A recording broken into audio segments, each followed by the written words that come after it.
England विरुद्धच्या सामन्यात जसप्रीत बुमराह 5 पैकी फक्त 3 सामनेच खेळला। यात बुमराहच्या वर्कलोडची चांगलीच चर्चा रंगली। यावरूनच भारताचे माजी कर्णधार मोहम्मद अझरुद्दीन यांनी बुमराहची कान उघडणी केली। जेव्हा टीममध्ये असता तेव्हा तुम्ही कोणत्या सामन्यात खेळायचं हे स्वतःच्या मर्जीनुसार ठरवू शकत नाही असं त्यांनी म्हटलंय।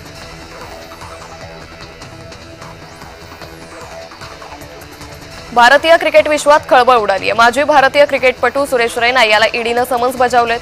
आज त्याची अवैध सट्टेबाजी ॲप प्रकरणात चौकशी होणार आहे।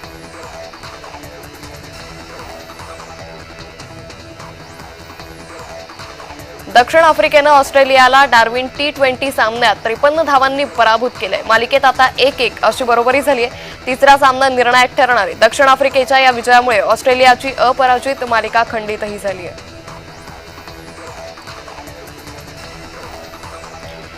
शुभमन गिलनं जुलै 2025 साठीचा ICC men's player of the month पुरस्कार जिंकलाय। इंग्लंड विरुद्ध अँडरसन तेंडुलकर ट्रॉफी मालिकेत गिलनं 754 धावा ठोकल्या असून जुलै महिन्यातील 3 कसोट्यांमध्ये त्याची धावसंख्या 567 इतकी होती।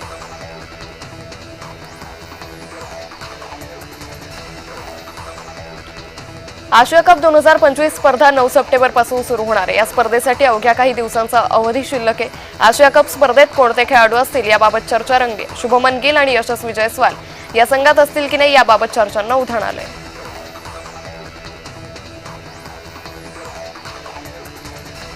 आशिया कप 2025 या स्पर्धेतील सलामीचा सामना हा अफगाणिस्तान विरुद्ध हाँगकाँग यांच्यात होणार आहे। तर टीम इंडिया या स्पर्धेतील आपल्या मोहिमेची सुरुवात 10 सप्टेंबर पासून करतील। भारतीय संघ आपला पहिला सामना हा UAE विरुद्ध खेळणार आहे। तर अंतिम सामना 28 सप्टेंबरला होणार आहे। या स्पर्धेत एकूण 8 संघ सहभागी होतील।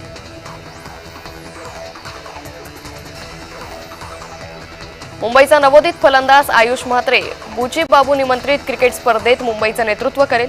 या स्पर्धेसाठी सरफराज खान आणि मुशीर या खान बंधूंची निवड करण्यात आली आहे। ही स्पर्धा 17 ऑगस्ट पासून चेन्नईत खेळली जाईल।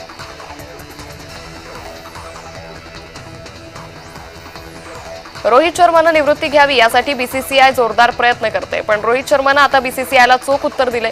रोहित शर्मा आता फक्त भारतासाठी वनडे क्रिकेटच खेळणार नाही तर T20 आणि कसोटी क्रिकेटमधून त्यानं निवृत्ती घेतली आहे। पण तरीही त्याला वनडे क्रिकेट खेळायला द्यायचं नाही असा चंगच जणू BCCIनं बांधला असल्याचं दिसतंय।